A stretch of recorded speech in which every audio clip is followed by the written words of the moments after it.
Is there going to be a property price crash in 2025? Hello, my name's Simon Zutshi. I've been investing in property for 30 years, and you probably heard the news back in March. The Halifax reported that it was a 0.5% decline in property prices. Nationwide, thought it was 0.2%. But the whole point is that property prices have generally been growing in 2025. So what caused this dip in March 2025 when actually normally the springtime we see a bit of a jump in property prices? Why did this happen? Is there going to be a property market crash in 2025?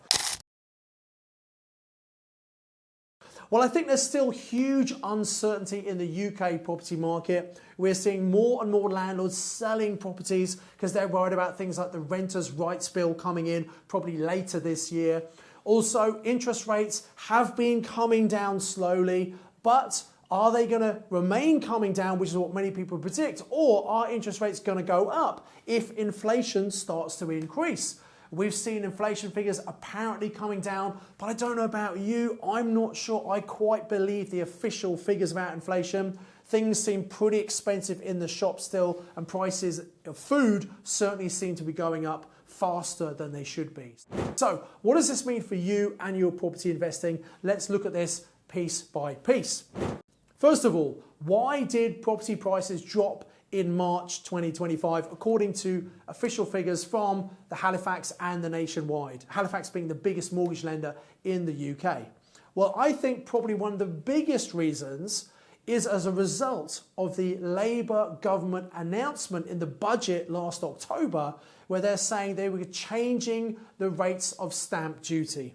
As you know, property investors, we pay an extra 3% stamp duty normally, but now, as of the beginning of April, we pay an extra 5% on properties we buy. Also, there are some thresholds below which you pay no stamp duty.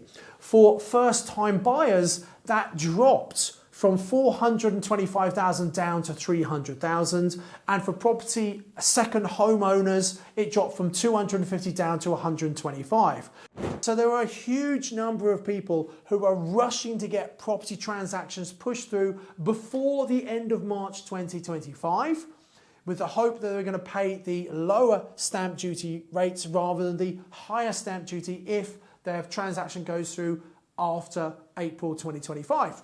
Now, approximately 70,000 purchases missed the deadline, and about a third of those were first-time buyers.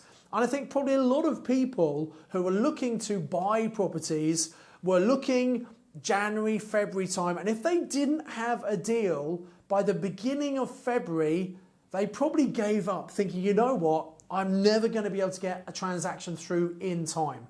And also, people who had properties and they spoke to their lawyers and their mortgage brokers, and their lawyers said, look, we're just stacked up. We can't guarantee we're going to get this transaction done by the end of March 2025.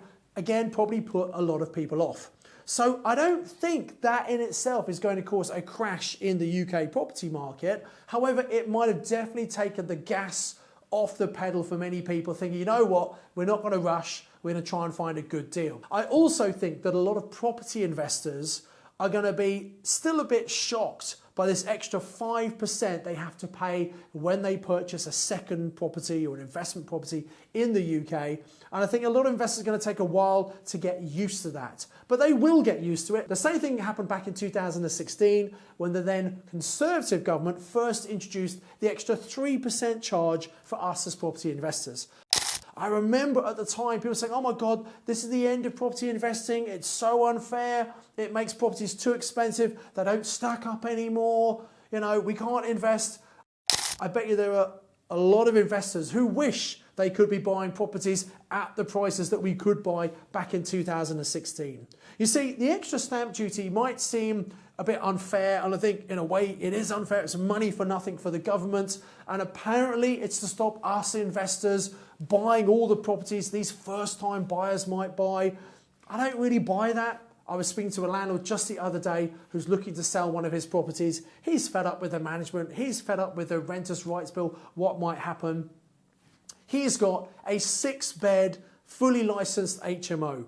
That is not the kind of property that a first-time buyer is going to be buying. A first-time buyer is probably going to buy a small 2-bedroom property, maybe 2-bedroom house, or maybe a 2 or 1-bedroom apartment to get their foot on the property ladder. It's not going to be their forever home. It's just the first one to get on the ladder. And whilst I sympathise with many people who aren't on the ladder yet, it seems more and more expensive all the time. And will those people ever get on the ladder? Well, we'll have to see. But the point is, the 5% stamp duty is not really helping the first-time buyers.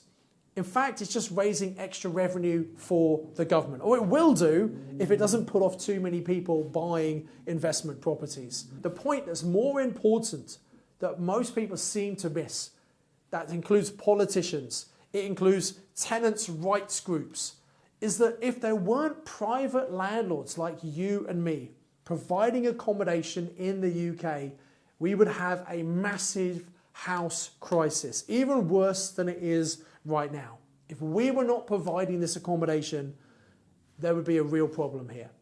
And because we've seen so many landlords selling up over the last decade, since about 2015, when the then Conservative government announced the changes to the way that we are taxed as property investors, they announced the changes which were called Section 24 back in 2015 to be implemented in April 2017 and phased over 4 years. A lot of people at that point realised actually they're going to be paying a lot more tax on their properties. And in fact, we've seen over the last few years when interest rates have gone up, you have some landlords who are getting less rental income than they are paying in interest on their mortgage every single month. There's only a certain amount of time people are going to put up with that, especially as even though those properties are not actually making any cash flow profit, they're still being taxed because the investors cannot offset all of the interest against a rental profit because of Section 24. This is why so many landlords are selling up. And this is also one of the reasons why we've seen rental income go up, because there's just not enough supply in the UK. So, are we going to see property prices crash? Well, with this overall shortage of accommodation, the macroeconomics suggests we do not have enough accommodation in the UK. I cannot see property prices crashing, even if they did correct down further. If you follow my 5 golden rules I talk about in Property Magic, my book, actually it doesn't matter short-term price fluctuations. If we believe long-term property prices are going to go up, and golden rule number 4 is we buy for the long term, then it doesn't matter what happens short term, as long as we follow golden rule number 2 and golden rule number 3. And golden rule number 2 is we buy in an area with strong rental demand, so we know we can quickly and easily rent it out if the current tenants decide to move on. And golden rule number 3 is we must make cash flow from that property. So as long as we know we can rent it out and it makes cash flow, we're not going to sell, even if prices drop short term. So invest for the long term. That's definitely what you want to do. And I would suggest you want to get into the property market right now. This time right now, 2025, is a buyer's market. There are more people looking to sell than there are looking to buy. So it's in the favour of us as buyers.